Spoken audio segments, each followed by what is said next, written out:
Kibuloy.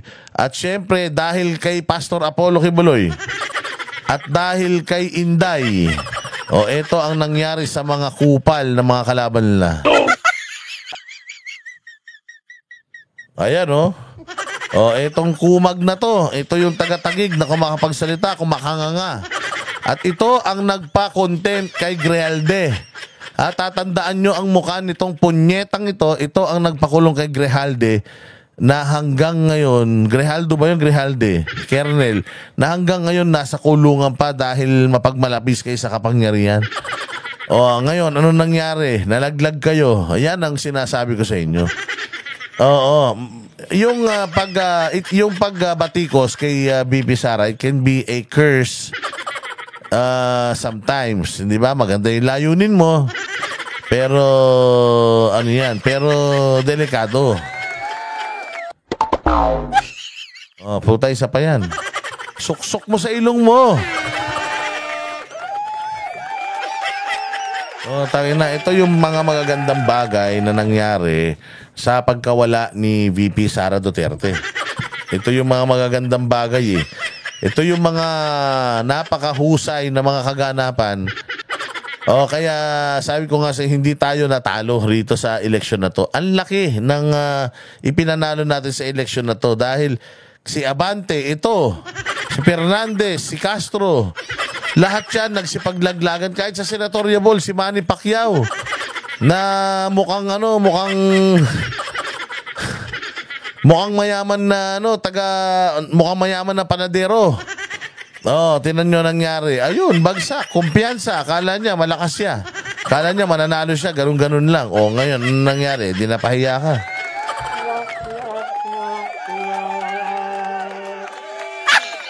Isa pa tong ulul na to. Itong traidor na ito. Kita mo. Ano nangyari? Nanalo ba kayo sa standee? Putang ina, panis kayo. Ang kinalaban nyo, hindi gumagalaw na standee. Ibig sabihin yung kahon na nakaganyan. Yun lang ang kalaban mo, Mix Nograles, hindi ka pa nanalo. Putang ina, paano na pagka nilabanan ka sa posisyon ng aso ng kapitbahay namin? Di lalo nang hindi ka na nanalo. Walang Diyo naman, Carlo Nograles, anong gagawin nyo ni Abalos? Babalik na naman kayo sa gobyerno para doon na naman kayo maghasik ng lagim. Tanginan yan, ang laki ng ginastos ni Abalos dito. Sobrang laki, hindi ito papayag na mapunta sa wala yan. Sige, diretso. Ito pang isang kupal. Tinalo ni Marcy Chodoro. Naknang po siya, may disqualification case pang naturingan. Tinalo si Coco Pimentel. Senador ka pa naman. Tayo na kinila ka sa buong Pilipinas. Tapos kalit-lit na distrito sa Marikina, natalo ka pa. Yan ang this is what you get. From targeting VP Inday Sara. Yan ang napala nyo. Isa pa tong kupal na to. Utangin na, tali-talinuhan. Inuna pang tumakbo sa politika bago maghilod. Ang inantong mga makakaliwa na to. Ayan ang isa. Yan ang gusto kong makita. Balang araw naka-orange siya. Tapos nakahawak siya sa mga rehas. Saka lang bubuksan after how many years na magsentensya siya dun. Wala na siyang immunity. Hindi na siya congressman. Hindi na siya senador. Good luck, madam. Bumalik ka na ngayon sa kabundukan. Tapos binaging-baging ka dun. Ito pa isa si Wakwak. Ito si Wakwak, nuknukan din ng yabang. Halos maubos ang bigas sa kanilang nasasakupan. Dahil nagbenta ng bigas ito dyan, 20 pesos. Ang ina niyan, 20 pesos na bigas. Baka nga maamoy mo lang yung amoy niyan. Baka subukan itagdasik mura mo sa mukhang yaman mo pa naman. Walang Diyo naman talaga to si madam, ito pa isa. Putang ina si Boy TikTok. Mag-TikTok ka na lang. Huwag ka nang mag-congress-congress mo. Putang ina, wala ka naman nagagawa sa buhay mo eh. Mag-TikTok ka na lang. Baka sakali kumita ka pang hayop ka. Kaya mag-reunion kayo nung puppet ni Arnold Clavio. Magkamukha kayo nun. Yan, si Manix Delipe. Oh, yan mga ngiting. Putang ina ngiting aso, oh. Sabi nila, oh, nanalo ba ako? Hindi ka nanalo, gago. Oh, ito, play pa natin. Ayan na matindi si Benny Abante. Si Benny Abante nagpunta si Inday Sara doon, hindi naman siya inaano, hindi naman siya sinapay. Yung anak nito. Oh, hindi naman pinapangalanan ni Inday Sara. Anong ginawa? Oh, ayan, nagbida-bida, sigaw-sigaw. Oh, nakipag-away kay Inday Sara. Umalaman-laman natin. O siyang inang yan, yun pala, mapapahiya rin siya dun sa mga pinagbibintang niya kay Inday Sara. O ayan, ang nangyari, yung tatay, si Bak. Pero alam nyo to si Abante. Si Abante malakas to dati, diyan sa distrito niya. Hindi ko nga rin alam bakit natalo eh. Ang ina-expect ko matatalo talaga si Chua. Oo, dahil matindi mga batikos ni Inday Sara dun eh. Pero hindi ko ina-expect na itong si Benny Abante ang Hindi ko ina-expect to si Benny Abante madadali ni Inday Sara. Akala ko talaga malakas ito at si Chua yung mahina. Yung pala, nagkabaligtad. Si Chua yung nanalo, ito yung natalo. Yun lang. Magano ka na, pwede ka na maglabas-labas ng dila mo. Pwede ka na maghubad-hubad sa internet ulit. Wala nang papansin sa'yo. Sabi ko naman sa'yo, di ba? Pag wala na kayo sa gobyerno, hindi na kayo makakarinig ng batikos. Kaya huwag kayo mag-alala. Sinasabi ko lang ngayon kung bakit kayo natalo. Natalo kayo dahil mahirap talagang kalaban ng mga Duterte. Mahirap kalaban si Inday Sara. Talagang all out na kasi si Inday Sara. Kaya talagang mapapahamak at mapapahiya kayo kapag kinalaban nyo talaga yung tao. Kaya ito nangyari. Ayan. Sibak. Talo. Sino pa? Ito pinakamalupit mga bossing si Sundalong Kanin. Lahat ng samahan niya korap. Pag yan nadikit sa akin niya, sasabihin niya korap ako. Yan pa si Bakekang. Pucha yan, para sa tumbong sinubo yung daliri mo Mas mukha pang daliri yung daliri sa'yo hindi ba? Ako, bumoto na rin ako. Ayan, dumi pa nga nung ko, meron pang pusit. Pero tinatanggal ko kagad dyan. Mahirap kasi tanggalin yung tinta niyan eh. Habang... Yun na nga, hindi. Sobrang delikado kasi talaga ng mga pinagagawa nila. Lalong-lalo na si Inday Sara, naging palaban bandang huli. Ayun, naging palaban bandang huli si Inday Sara, kaya lahat ng mga bumotiko sa kanya, ngayon si Bak. Diba? Manix Dalipe, Dan Fernandez...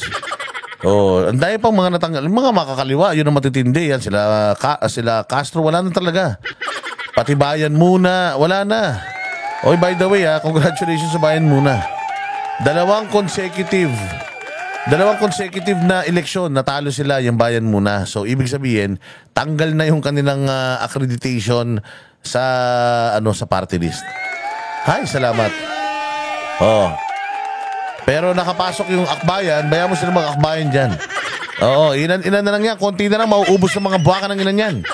Hindi, tsaka marami rin mga nanalong mga congressman na mga bago na. Natalo yung mga congressman na mga bata nila, yung mga pumirma kay Inday Sara.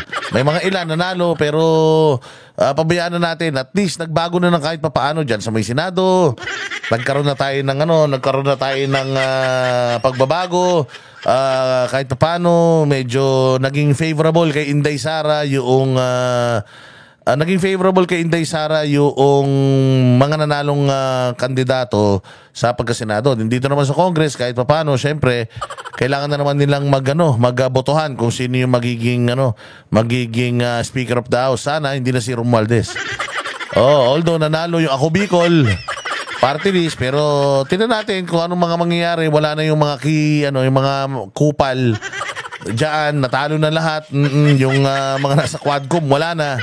Si Paduano wala na rin. Putang ina, doon na siya sa bahay magsisisigaw. I-contempt niya lahat ng mga tao sa bahay nila. Kung gusto niya mamatay siya, wala kang pimpakayanam.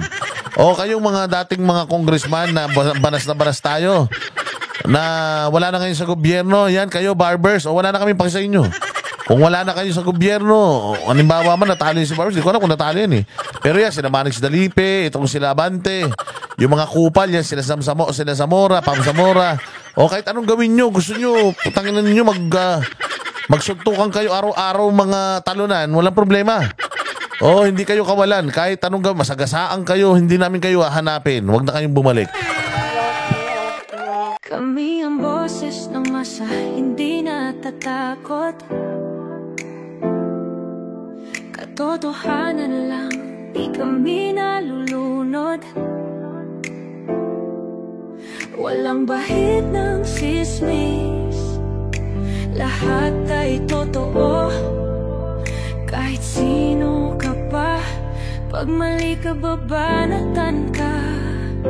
Walang pinipili kulay, wala kaming kinikilingan. Basta para sa bayan, kami lalaban. Pag tama palakpakan, pag mali banatan. Di matitinag, di matatakot, para sa bayan tuloy ang sigaw. Sa harap ng kamera, walang halong takot. Mga baluktot, lahat kayo'y tutumba. Ang hustisya at totoo, yun lang ang mahalaga. Kahit sinong harang, di kami matitinag. Walang pinipiling kulay, wala kaming kinikilingan. Basta para sa bayan, kami lalaban. Pag tama palakpakan, pag mali banatan. Di matitinag, di matatakot, para sa bayan tuloy ang sigaw. Kung nasa tama ka, ikaw ay aming kasama. Pero pag mali ka, handa ka na bang mabasag? Banateros kami, walang inuunan. Dahil bayan muna, bago ang sarili.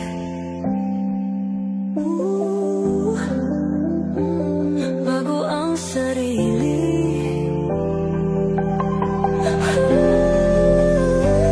Pag tama palakpakan, pag mali banatan.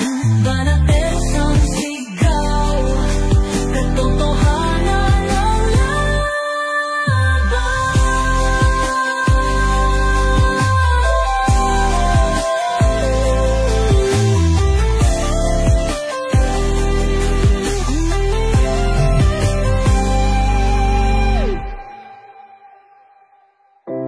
Sa